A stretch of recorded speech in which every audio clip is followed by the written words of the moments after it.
Well, tonight on the interactive news segment, with me again is the presidential spokesperson, Tamale Mirundi. Thanks for joining me. Thank you. Well, a lot has happened this week, including an attempted coup in Burundi. From your personal analysis, what happened in Burundi? Can it happen here? It cannot. Why? There are three ways of removing a leader: through the ballot, through a revolution, and by a coup d'etat. Coup d'etats have become unfashionable. Any army that engages in a coup d'etat is just wasting time. Because, first of all, you are suspended from continental and international bodies and regional. You can't survive. Two, you will be forced to vomit leadership. Many organizations today, they don't allow military intervention. The military can remain an arbiter, but it cannot take power. In fact, those who, the officers of our constitution, looked at this possibility and provided a solution. Our constitution says that Uganda can adapt to any of the three systems. The word democratic leaves out the army. In fact, the constitution provides for payment from national coffers. Anybody who takes power through the gun or forceful takeover of power. So that one in Uganda is out. But why are you convinced that it cannot happen? I'm telling you that Uganda has had successful coups. I'm telling you, this government, I always tell my people, the ordinary people, that all governments are like bottles. When you look at a bottle, you think that it contains the same stuff. A bottle which contains water appears to be a bottle. The same size, the same color. A bottle that contains water, a bottle that contains beer, Nairo special, a bottle that contains poison, they appear on the surface. So all previous governments you are talking about were not entrenched, we are not based on people. Obote from 1966, he never organized elections. I mean from 71, never subjected himself to an election. 1980, fraud election. So they lacked the people. They suppressed every avenue. Two, if we want to remove Museveni's government, you apply to two things. One, the ballot. Two, we have what we call a second liberation.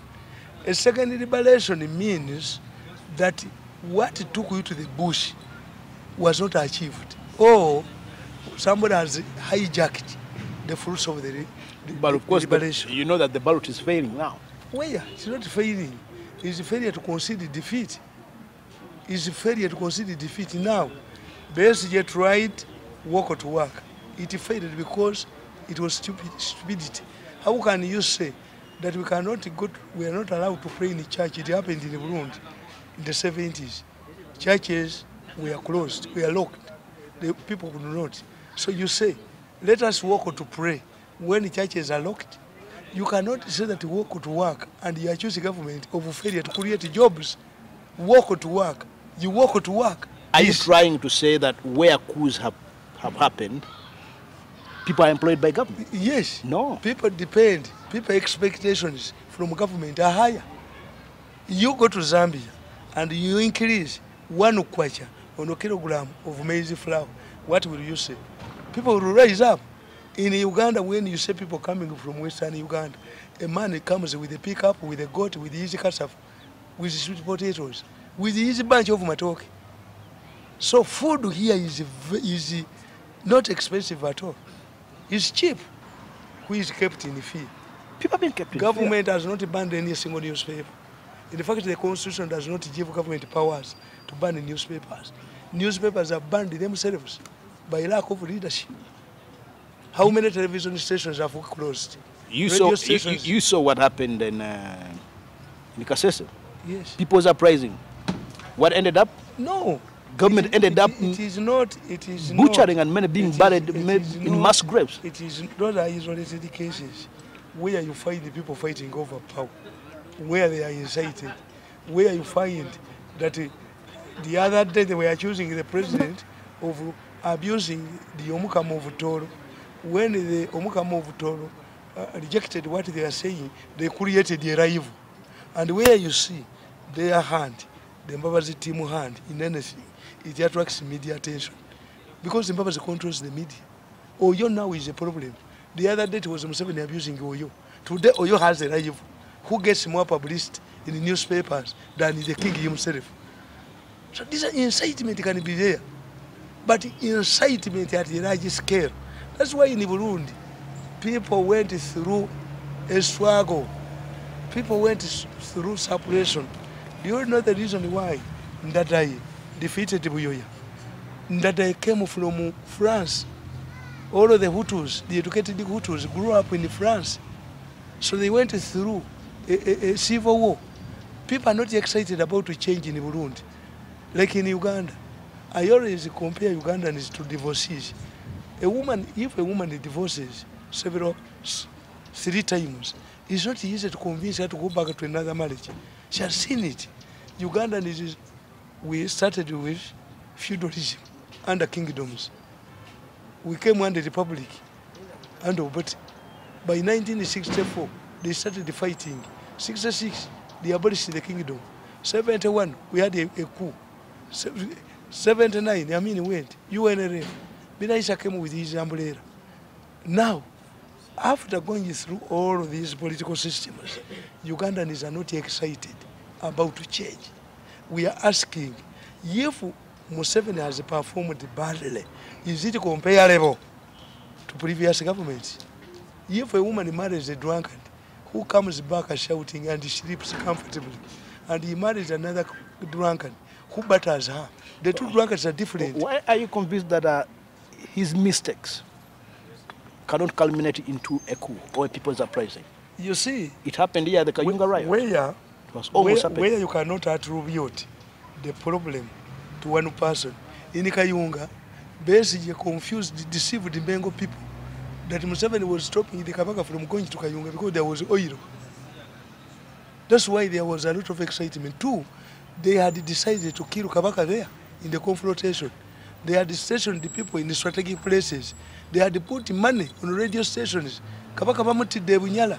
So it was a strategy, it was a coup. It was a coup attempt. They deceived the Mengo, there was oil in the Burundi. The other day, they went to Burundi. The Kabaka stayed 3 days in the Burundi. What has changed? Is Sabaluli not there? He went there, he left him there.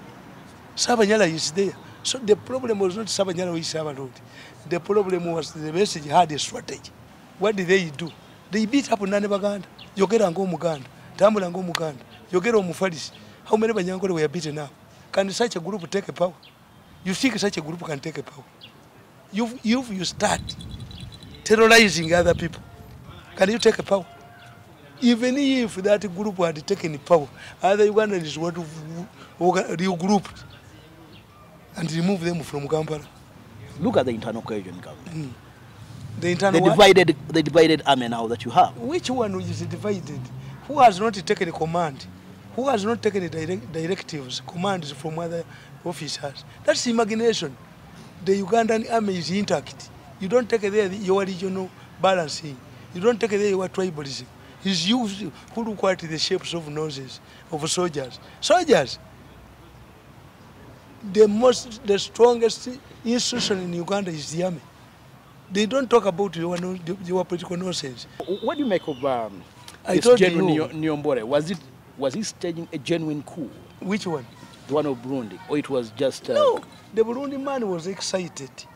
They told him that there was a group of disgruntled people.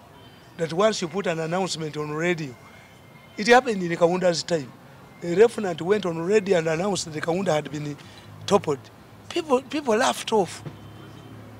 This man in Burundi, he tried. But you see, if you have enough supporters who can power on the street and remove a government, why don't you reserve them for an election? Why don't you allow an Agire woman not to? Why do you prevent her from participating in a beauty contest? What do you lose? If Museveni does not have support, why do you fear him not to offer himself as a presidential candidate? But General Muntu is on they record fear and said him. that what happened in Burundi is bound to happen here. Muntu, what predictions has Muntu ever made and came to pass? Tell me one. Muntu commanded the army for 9 years. He was removed and nobody shed tears. 9 years. Some of the soldiers were going naked. He never ventured into a battlefront. If you talk about Nyakairima, I can say something. Because Nyakairima commanded Iron Fist. He was in southern Sudan. He almost captured the Kony. Telling me an operation that was spearheaded by Mugisha Muntu. And if, you see, this is the problem. For us in the political science, they tell us that there was... But he's regarded as the best army commander that Ugandan has had in history. According to who? Where do you get the statistics? Which battles did he command himself? Soldiers were going naked. It was under his leadership that the government, the army, bought shoes which were not sided. The uniforms were shorter than the soldiers. And were not swim suits. Soldiers were moving naked, had no boots. And you're telling me that he is the most, according to you. Mugisha Muntu was young. Utafile was young. Muhwezi was young. Besigye was young. But Museveni contained them in a triangle. 3 districts in a triangle. He contained them in a triangle. When they were young, useful, very aggressive. He contained them in a triangle. And this was a time when you are leading a guerrilla organization, you must be lenient because you are not a government which recruits soldiers and pays them. But even when he largely depended on free food, what you could call begging, voluntary work, Museveni managed to discipline these people.